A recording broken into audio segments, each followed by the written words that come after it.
the first 2 nights we have a full-blown church service, and where we share the gospel with the kids and have praise and worship, a minister, and then we have an altar call. And it's every year, it's like 90%, over 90%, probably more close to 95% of the kids would make decisions for the Lord. Tulsa Talks is the podcast that is inspiring people to have everyday meaningful conversations to gain perspective and help the world.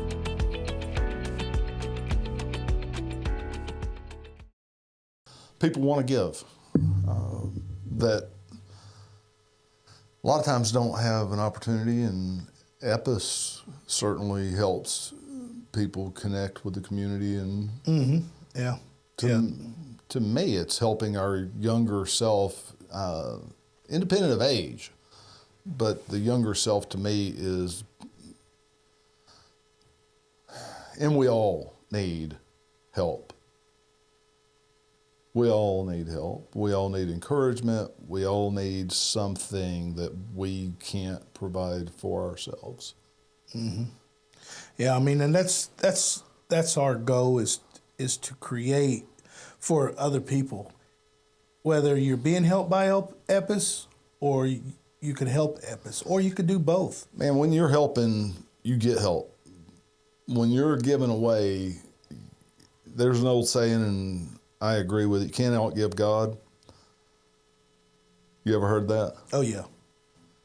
And I strongly believe that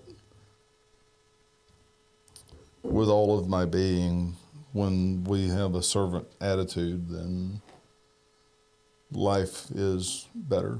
We might not get money out of it, but we're going to get something of value. We might think we need money, we might not get money, but we're going to get something of value when we go to give. Yeah, you know, the beautiful thing about following Christ is, you know, His Word says He'll give you life and give you life more abundantly. Yeah. And a lot of people fail at relating what... Hey, Craig, we just lost camera one. I don't know if it turned off. The one on me or on Marlon? It is the one on Marlon. Okay.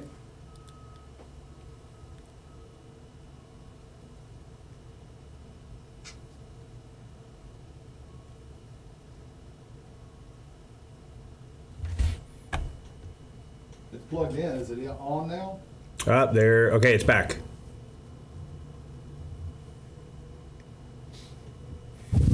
You know, like I was saying, you know, He says He'll give you life and give it to you more abundantly. A lot of times we forget what abundantly can mean. And then you hear when the apostles said, we have something for you that's better than silver and gold. Yeah. So, you know, there's so much to that. There's so much, you know,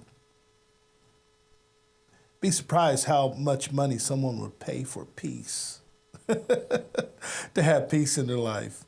What's funny about that is, or odd, peculiar, interesting to me about that is that so many people are focused on money. To gain money, they give their peace. And then at one point, like you say, maybe at one point in their life, they are willing to give away all that they have for peace, like Jesus gave that young rich ruler the opportunity. He said, go give everything you away and follow me. And he went away. Went away sad. Yeah. Because he did not want to give all that up. Yeah, too attached to finances to receive the more valuable thing. Mm-hmm. Yes. And, you know, that's something that, you know, you got to give up yourself. You got to give up your life to gain life. And you take up your cross. Yeah. And that's the beautiful thing. I don't want to say that's the hard part, but that's the beautiful part. That's the beautiful part. And is the more you give of yourself.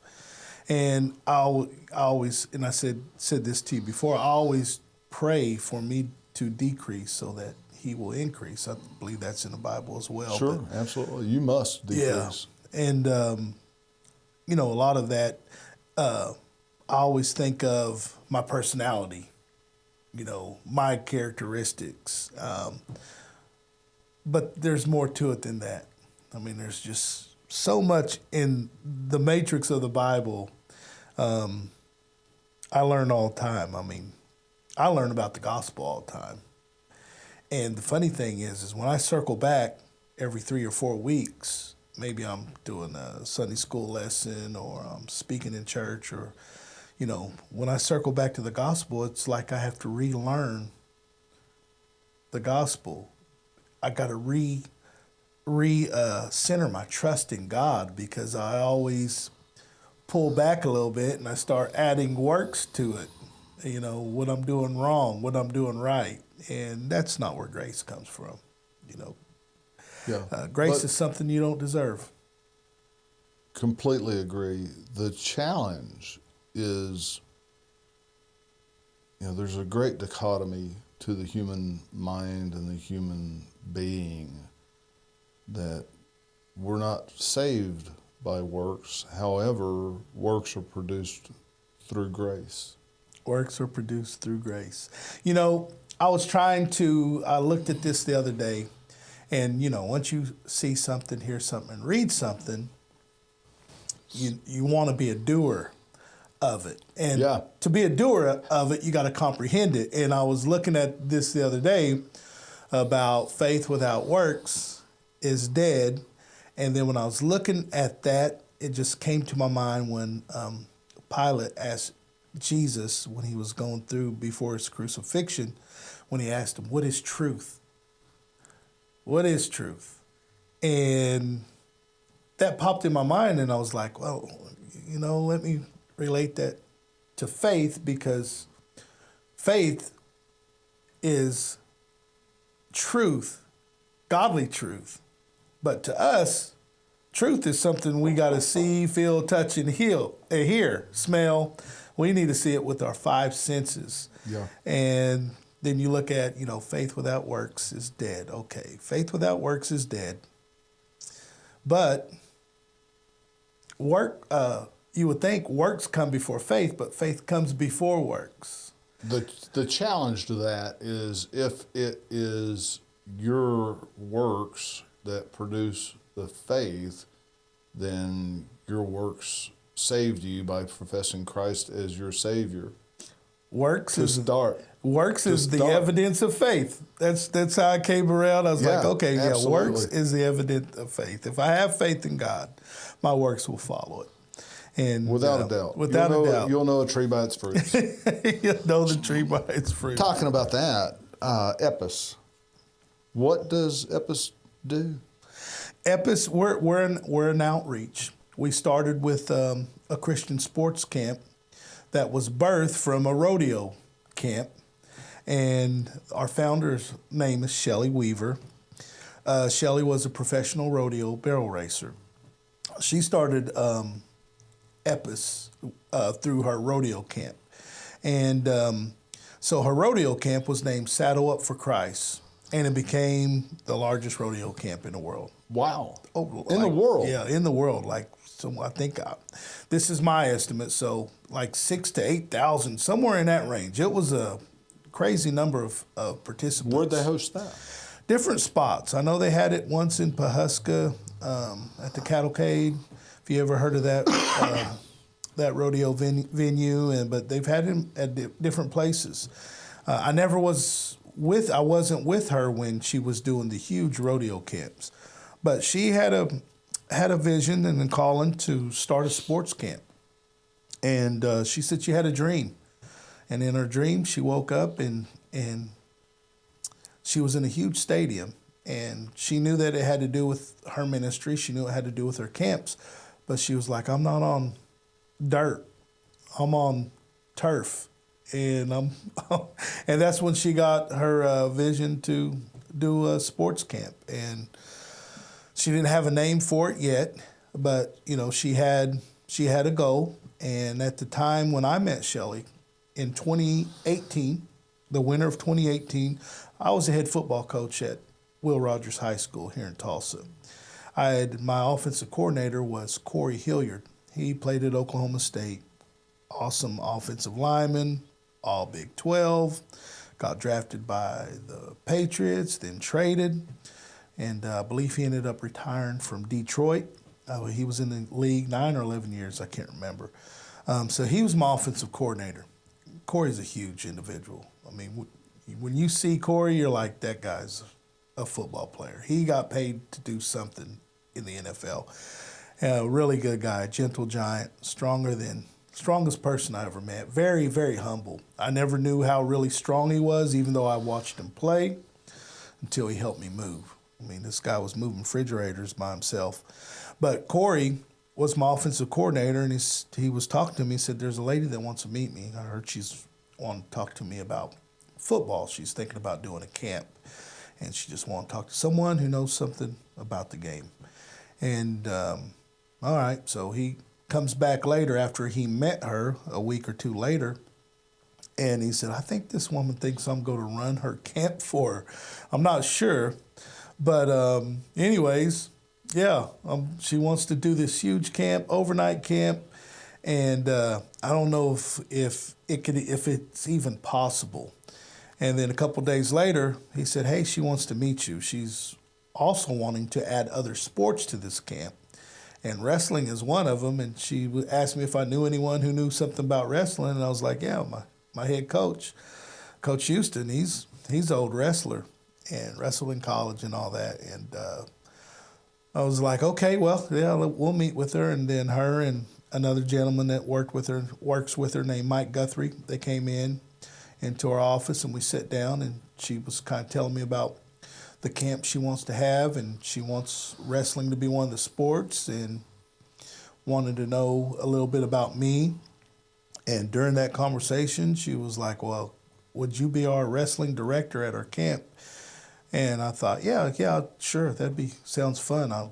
She told me that she wanted to be able to speak into kids' lives and give them the best coaching, bring in really good clinicians with ties to professional athletes, professional coaching, or Division I experience. She wanted it to be a very intense, high-powered camp, and she wanted to make it available for all athletes. She didn't want finance to be a problem, and she told me that she wanted it to be overnight camp, and she wanted it to be at a college campus.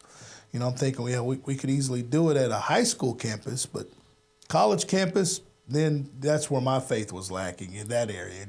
How do you get access to that large of a venue when you're a startup? I don't know. I didn't think it was even possible, let alone a Christian sports camp, and then overnight camp. Usually camps at college campuses are ran through their athletic programs or their coaches on staff. An outside entity, I saw a huge mountain. And then so I'm thinking, well, a college campus, all right. I'm thinking a smaller campus, Tahlequah, Woodward, Alva, one of those smaller schools, Ada. And so I start naming some of the colleges. She was like, anyone in colleges we could talk to? And so I started naming the low-hanging fruit in my mind. And she said, well, I'm thinking more like TU, Oklahoma State, or OU. And so I had to put on a good poker face. And I was like, sure. I mean, if we could get it done, that'd be awesome. But lo and behold, her and Corey, they went and had a couple meetings trying to find out who they needed to meet with at Oklahoma State. And she got in the right situation, the right meeting, had a bunch of heads of different departments where she was speaking.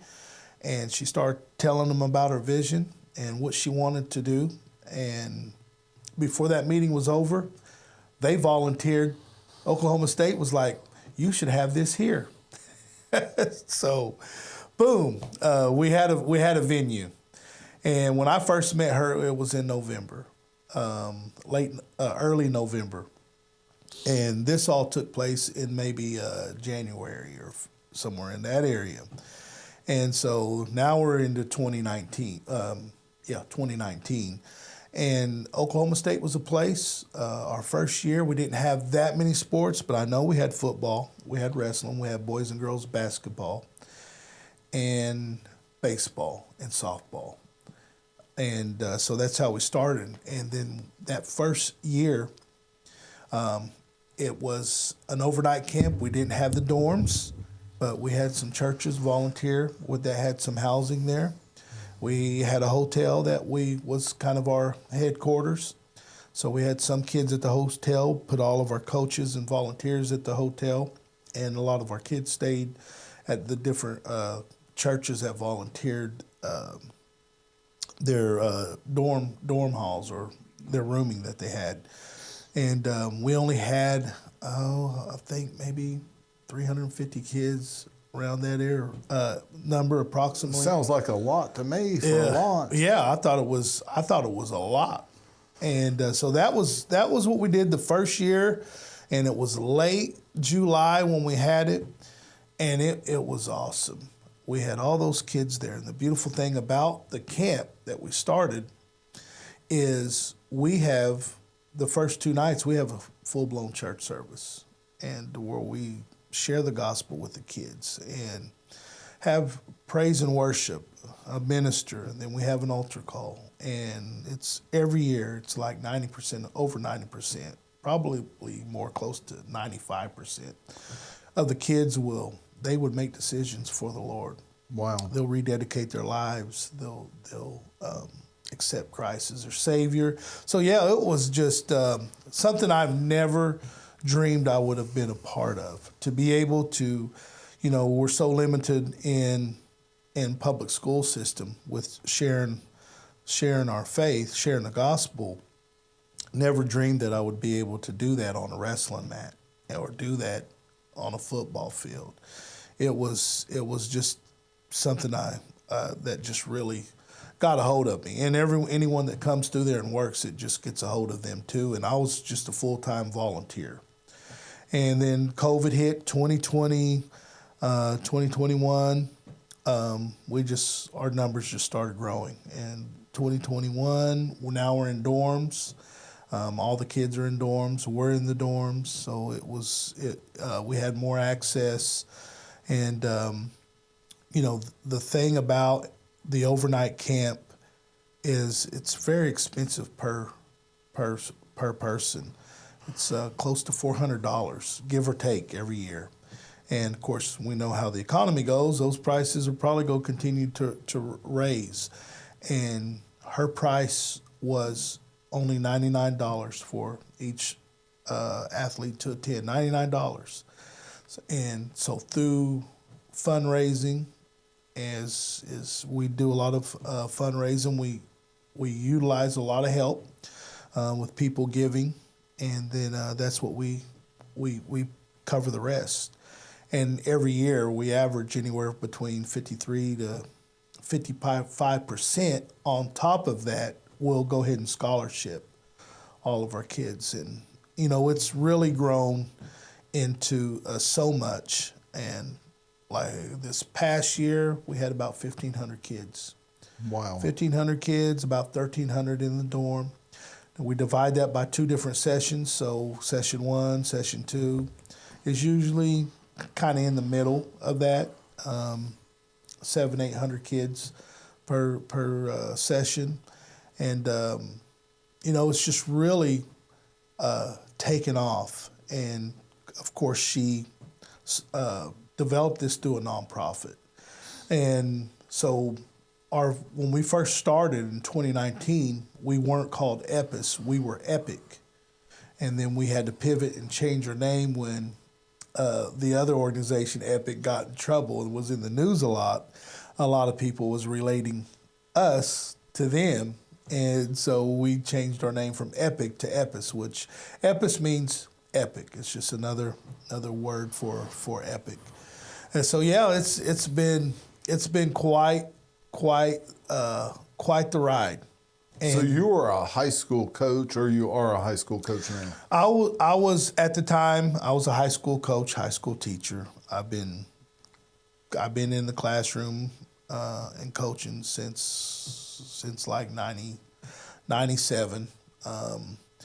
And when I first got in after college, I was a police officer, as I was continuing finishing my education. And but I was a DARE officer, so I was in the school system. But then I was a full-time coach as well.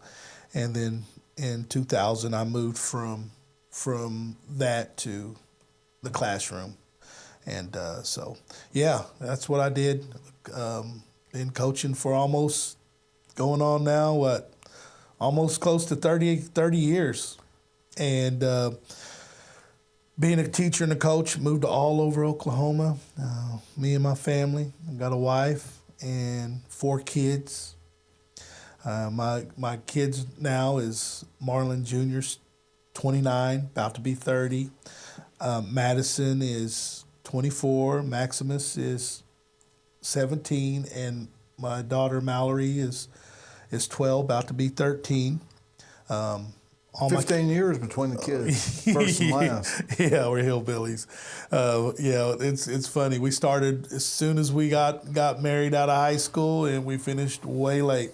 Irresponsible. It wasn't nothing planned. We just let the Lord plug them in where they needed to be plugged in. But got a family full of athletes. My wife was an athlete. She was state champion trackster and on a state champion basketball team, defensive player of the state tournament, and she's been a lifelong teacher. She loves education. She loves the curriculum side. She's a principal here in Tulsa at an elementary here.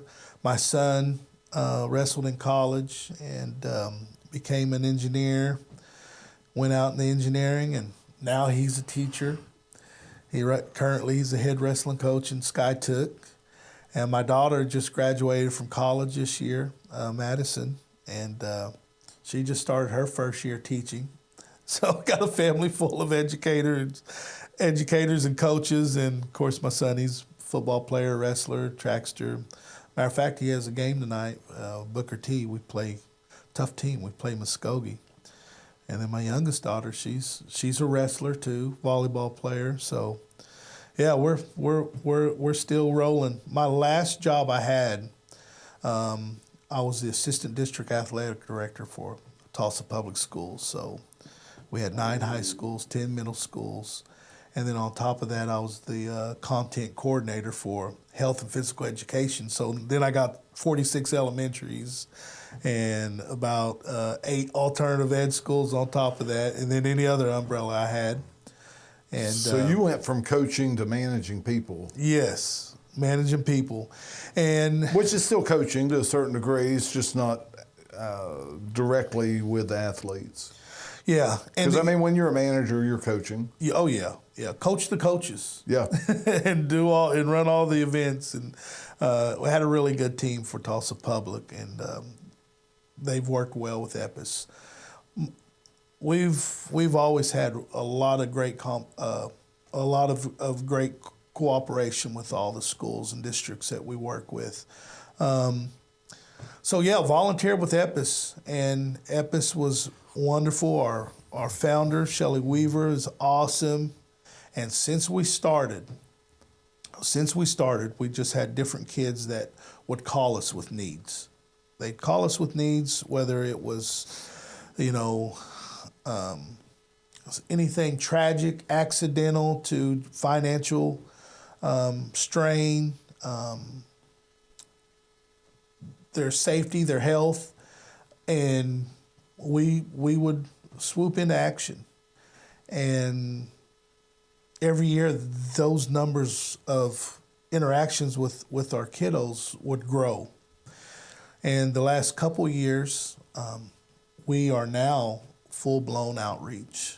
We have a number of different outreaches that we've started. So last spring, Shelley called me and asked me if I wanted to come in full-time. No one at the time, everyone was volunteer. And so me, Corey, and Matt Oakes, who used to play baseball for Oklahoma State and played in the professional side a couple years, we all 3 came on full-time.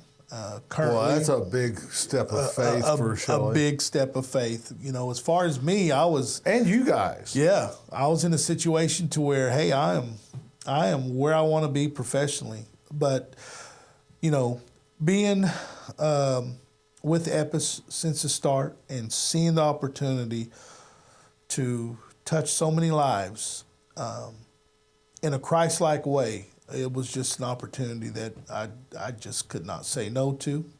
It was perfect timing, and so took the leap of faith and jumped in, and that was last July, and it's been a great year.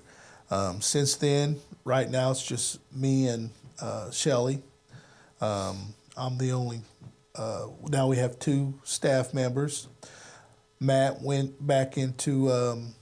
He's in the finance world, and Corey went back to coaching and teaching football.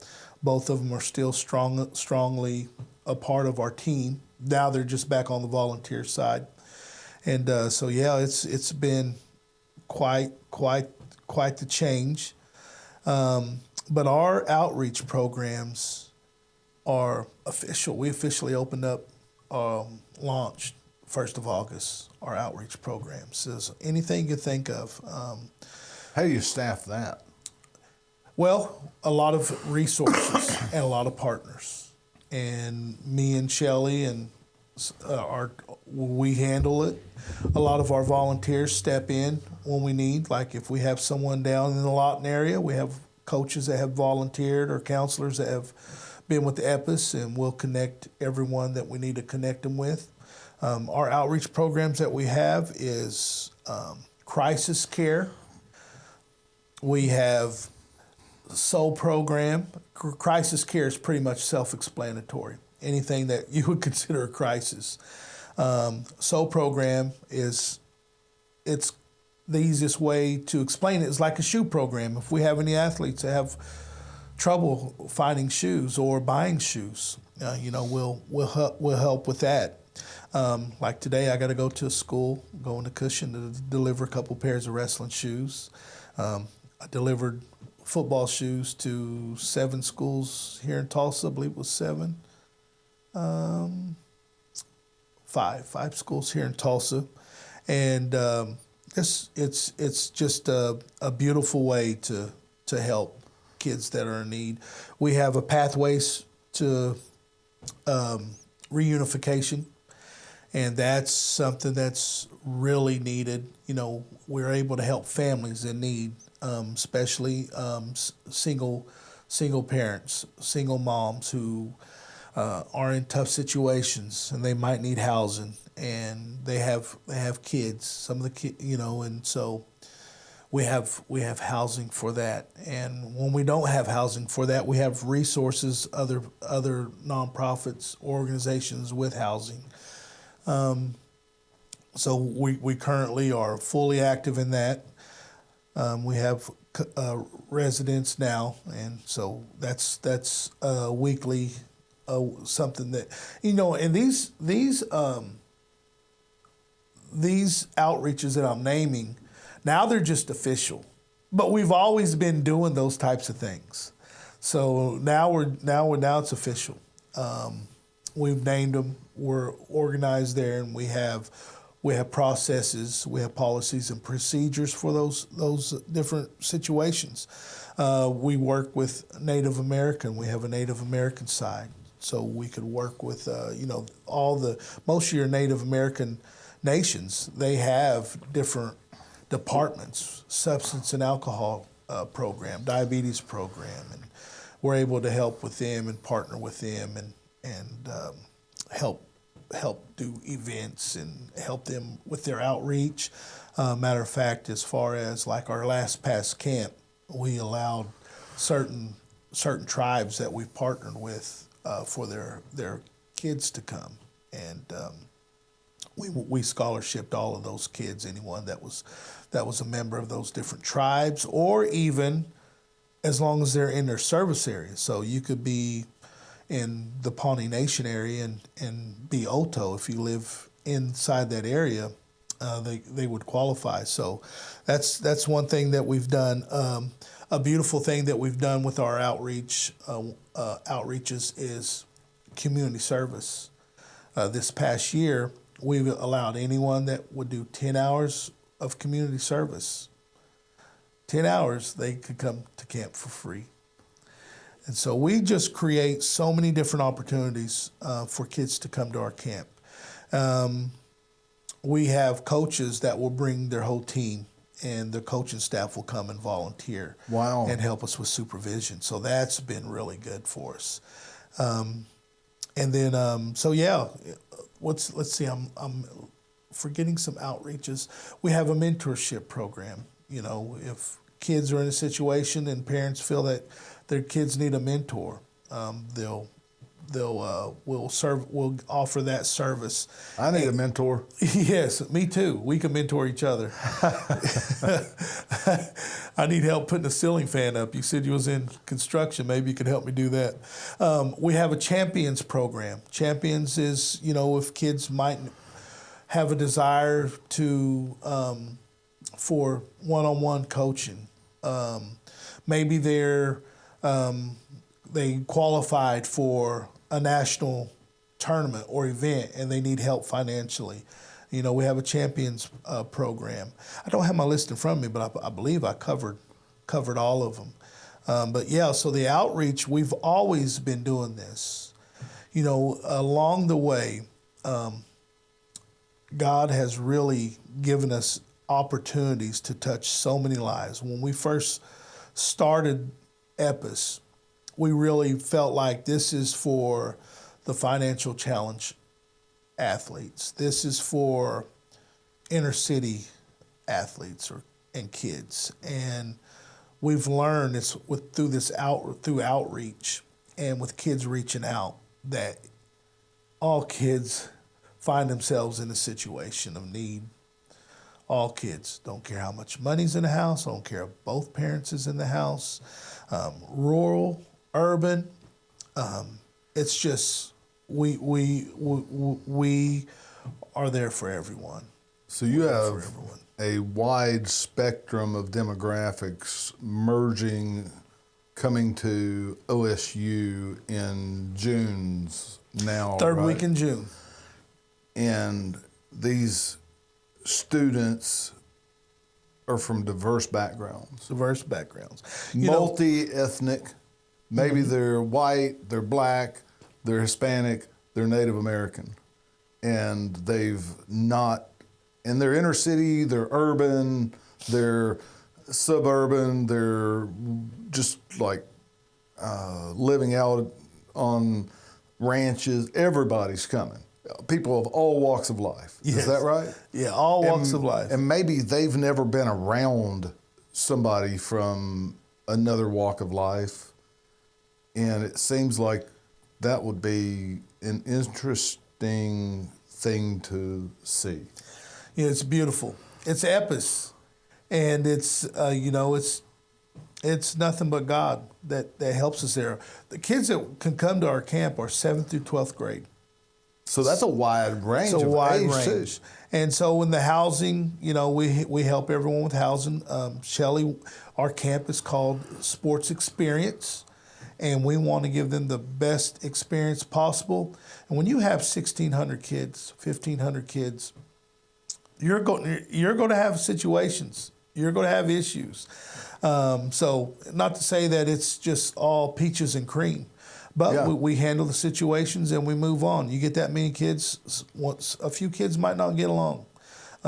Kids are going to bring items that they shouldn't, that we tell them not to bring. Kids come hurt.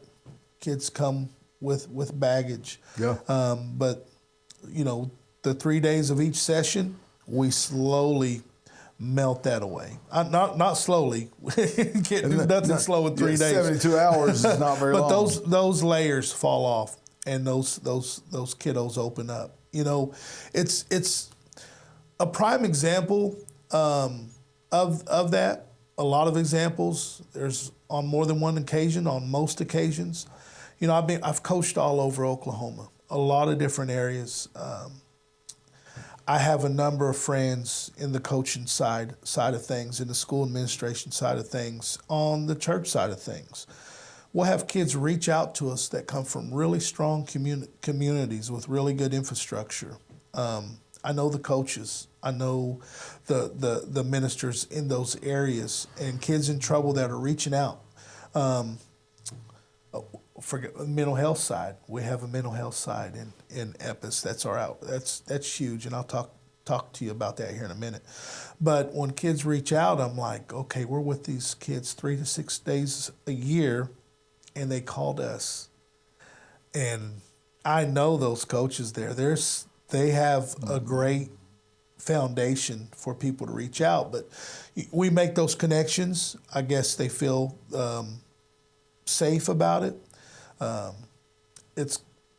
They can be anonymous, from their area. That seems like one of the big things to me is to not have to admit to somebody that you're dealing with something that you're going to be with day in and day out for years to come. Yes. That anonymity and that bit of detached relationship that you can still know that you can trust that person seems like a lot more approachable situation than going to your coach and saying, I'm dealing with this, my family's dealing with this, because you know that maybe that's not going to be permanent, and you don't want to share that with somebody that can be awkward in the future. Especially on the mental health side, and again, if we're faced with a situation that does not fit into any of our outreaches, I have no doubt that we will create another outreach for that. Because just like we do not allow finances to keep anyone from the camp, we're not going to not help any child in need. Yeah.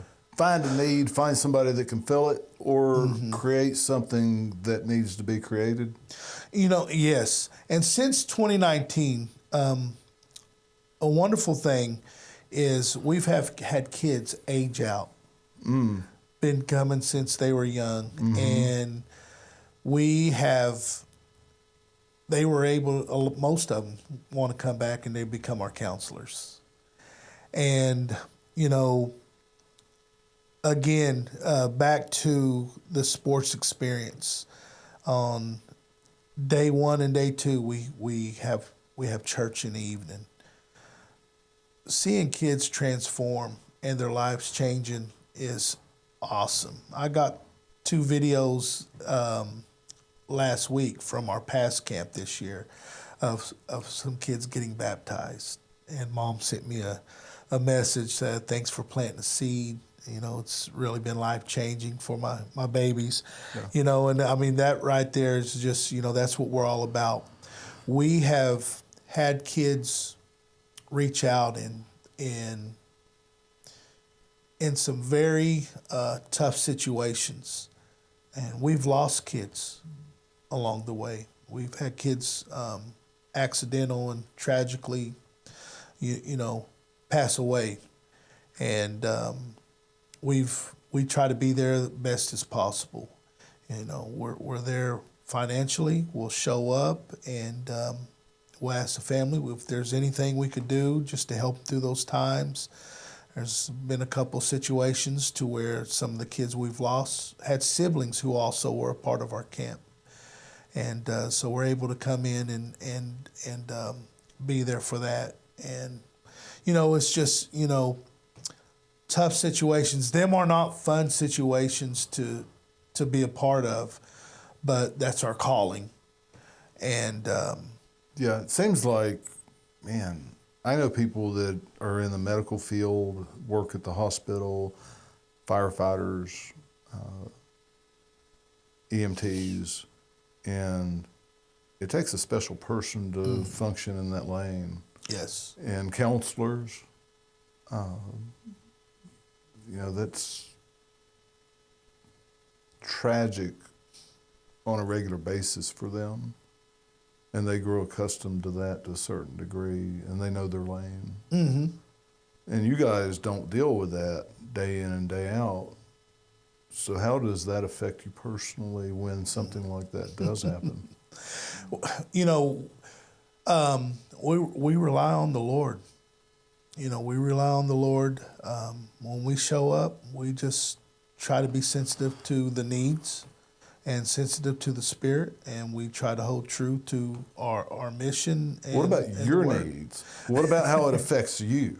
That's the whole conversation we had about deny yourself. you know, as far as when we have to, it's ministering. When we have to minister to others, that's we put our kids first. We put our kids first. We don't think about our comfort zone, and you just got to jump in full tilt. And there's a lot of situations that are brand new. And, I can only imagine. That's why I said what I said, was Yeah. because these other guys that live in that lane experience that, and there's not a whole lot that's new to those people. Mm-hmm. But the human condition, to me, takes some adaptation to get into that mindset of being present enough to help, yet removed enough to not be affected long term. Because this stuff, man, tragedy is tragic. It's tragic. Yeah, tragedy is tragic. And it comes in all walks, shapes, forms. Again, from Stuff you can't even imagine, I would think. from death to fire damage, to hurricanes. We have an emergency response where we've responded and sent help to the hurricane and on the West Coast and on the East Coast in the Gulf area. Where all are you guys pulling people from? How big of a region are you guys attracting people? We've had volunteers from all corners of Oklahoma, on the city side and on the rural side. What about students? What about the participants that come in and pay? The students that we're available. We're available to anyone in Oklahoma. We've helped people outside of Oklahoma, but like this past camp, we had, I believe, close to 180 different schools, and about the same number of cities, and a big majority comes from obviously the Oklahoma City area and the Tulsa area, but we have kiddos from all over, all corners. So I don't care where you live in Oklahoma, you could come to EPIS. So you think between 2019 and 2025, I would love to have a chart of. It would be easier to have a list of the cities or schools where we haven't had any participants, and and we might get 15 from a small school, a school with a student body of 100. And we might get 2 from a Class 6A school, or vice versa. No rhyme or reason. No rhyme or reason. We don't turn anyone down.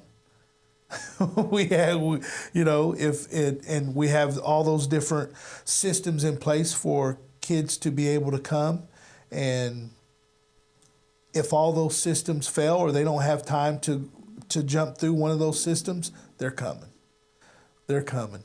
During our registration, we'll have a number of kids that, didn't even register. We get them in. We get their paperwork. Just show up. Yeah, we will get them in. We will not turn them away. And that's, coming from the school side of things, that's ludicrous. You're like, we got to have more planning. But no, we just put all of our faith and trust in God that He will make a way, and He always does. He makes provisions for us. How in the world did you end up working with EPIS? I understand that you were assistant athletic director for TPS when you retired or stopped working for them. And you had a relationship with Shelley for several years before it. No, that was the first time I met Shelley. Well, 2019. 2019. Oh, but you mean went to go work full time? Okay, I got you. So this was attractive to you, and it was purpose and mission focused that aligned with your skill sets, abilities, and desires. What led Marlon up to the point of being an athlete? Tell us about your childhood and how you were raised. And Yeah. Well, I'll start with my lifelong dream would be to be a millionaire and just go to the mailbox and have a check waiting for me every 3 or 4 days. But how healthy would that be for you? It wouldn't be. But you know, my spiritual side that we all work on. It's a dream come true to be able to do something you love and to still be able to minister and to help others And have income. and have an income and to be a servant. Yeah. Kingdom building work. Yeah. I never thought that I would be able to support my family doing kingdom building work, to be able to have a job with that purpose. Yeah. Besides maybe being a pastor of a church. Right. And most pastors of churches Bivocational. have to work. Yeah, most of them are bivocational. Now, you see these big churches around town. Those pastors, and Yeah. they have some staff. But you're talking about an average congregation of 100 people or less. Mm-hmm. Those pastors typically have made enough money to not work anymore, or most of them are not that. Most of them are bivocational. Yeah. You know, I grew up in a small town called Pawnee, and my mom was Pawnee native. And so grew up in Pawnee and started in sports, organized sports in 5th grade. And so that was something that I loved to roughhouse. I loved to play as a kid, you know, tackle the man with a football, wrestle, or anything like that. My knee's a little bit bunged up, but maybe we could do that after this video. Yeah. Better find me some prednisone before we can do that, and an inhaler. And a paramedic on standby. And so I started at a young age of sports, 5th grade, and just loved it. And being in a small school, a lot of kids in my class, we had a huge number of kids in my class whose moms were teachers, coaches, principals, superintendent. And I just love that idea of family. You know, being able to go to your mom's room after school, have your snacks, and then go to Boy Scouts or Cub Scouts or different things like that. So I always had a desire to be a coach, and I always knew I'd marry a teacher. And I met my wife in high school. Well, we were in junior high at the time. We didn't know we were going to like each other, but at a home service. And the next time I got to really see her was at a track meet. And she was the same way. If you would have asked her at age 14 what she wanted to be in life, she would have said, I want to be a school teacher. So she wanted to get an education for the curriculum side. I wanted to get an education for the coaching side. And so that's how we were united. And I wrestled in college. I wrestled for Morgan State for 4 years. For what? Morgan State University. Okay. Where is it? It's in Baltimore, Maryland. It's a HBCU, a small Division I school. And I wrestled there for 4 years. I redshirted one of those years, and they dropped the wrestling program, and I came back home and finished my last year of eligibility at Oklahoma State. And then I started. They've got a good program, right? They're all right. They're all right.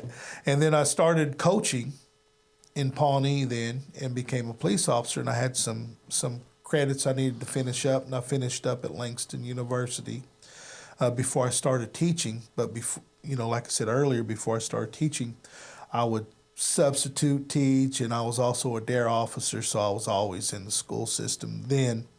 And I started teaching and coaching, and we've moved all over doing that.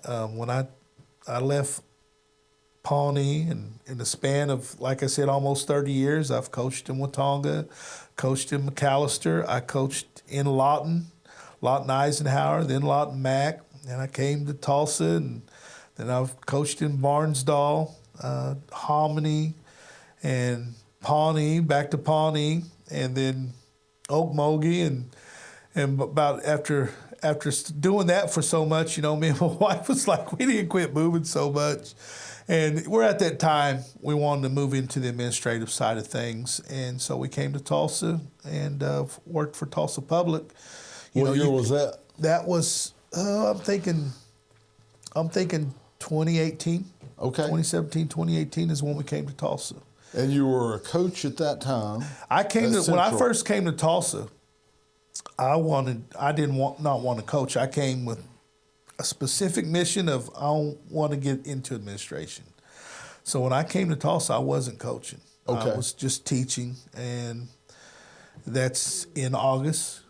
I went to Central. I don't know if you know what this means. They rebalance, meaning if you had more teachers in student ratio, they would move you.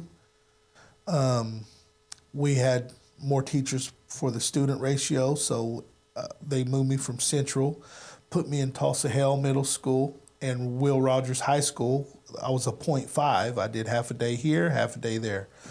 And at Rogers, the wrestling coach left in December, and the athletic director was in grad school with my wife, and she found out I was in the building. And so she came and got me to be the head wrestling coach. So I got reeled back in. And then at the end of the year, the head football coach left late May.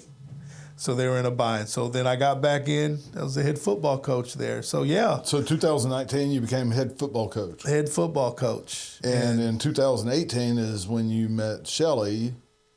That couple months prior in November. Right. 2018 is when I met Shelley. So you moved back to Tulsa just in time to meet Shelley pre-launch. Just in time to meet Shelley. So I believe I came to Tulsa in 2017. I was in Tulsa 2017. Okay. But yeah, so it was, and then I left Rogers. What a whirlwind. And went to East Central Middle School and was their dean of students there. I wanted to get out of coaching, get into administration. And I was their dean of students and athletic director. And when I was doing that, I was still coaching. I coached football, coached wrestling. And then I got hired at the district office to be the assistant district athletic director. Man, you have had a lot of moving and shaking. A lot of moving and shaking. The beautiful thing about me moving in Tulsa, I didn't have to change residences. I didn't have to move. Yeah. So that's been, and my wife, she's had to move with me. My kids, they've had to move with me. And my wife became an assistant principal here in Tulsa at Lewis and Clark, and then now she's a principal here. In Tulsa, an elementary here. So, Okay. So I got out to do EPIS. My son was the head wrestling coach at Booker T. He took a head job at SkyTook. They couldn't find a wrestling coach at Booker T, so I'm coaching again. I'm the head wrestling coach at Booker T, Washington. Oh, wow.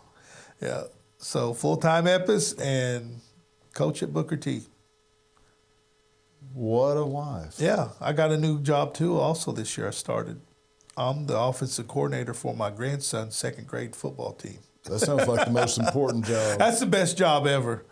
That is the best job ever. I've had my most fun years of coaching doing Little League. Youth football, youth wrestling, it is absolutely fun. It's innocent, and I enjoy that the most. Enjoy it the most. But yeah, so, being able to take my experiences and have the opportunity to work for EPIS, I could not say no. I knew that would be something I would definitely regret, and for that to be able to be the kingdom work for the Lord and to be able to share Christ with our athletes and our kids. It's you can't measure that. You cannot measure that, and again, you take self out of it, and I try to stay as humble as possible, just to try to be in the right place at the right time. Well, And, Marlon, I just about asked you to give me a summation of this discussion.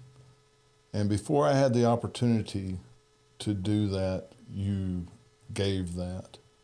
Would you make that into a sentence or two again, just to close this thing out? What is important to you and Epis? Oh, first and foremost, we want to be Christ-centered, and we want to share the love of Christ. We want to be the RBC of the athletic world. We want to be share the ABCs of the gospel. And give kids an opportunity to hear the word. The verse that always lays heavy on my heart is, "My word will never come back void." So whether we see the fruits, we know those seeds will grow. We know that it will touch and it will change lives. And so our whole why, that's our why. How we do it is we offer it through our sports camps. We offer it through our outreach. And that's how we make those connections with our kids. We want to be able to help others as much as possible, and we want to partner with people who want to help us help others. People who might not have the time to go and hold a child's hand when they've lost their sister, tragically. People who might not have the time to go help someone bury a loved one. We want to be able to help people who are in a situation to where they don't feel like they should live any longer. We want to stand in the gap for those kids, and we want to stand in the gap for our partners. And we find a lot of help along the way.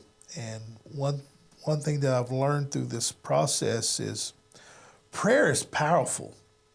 And it's about the most realest thing that you could ever do. Well, it comes back to that faith, the things we cannot see. Prayer is powerful, and it works. God always makes provisions for us. He always makes provisions for the kids that we try to help. He never fails. And so we keep pushing forward. We're growing. Every day we're growing.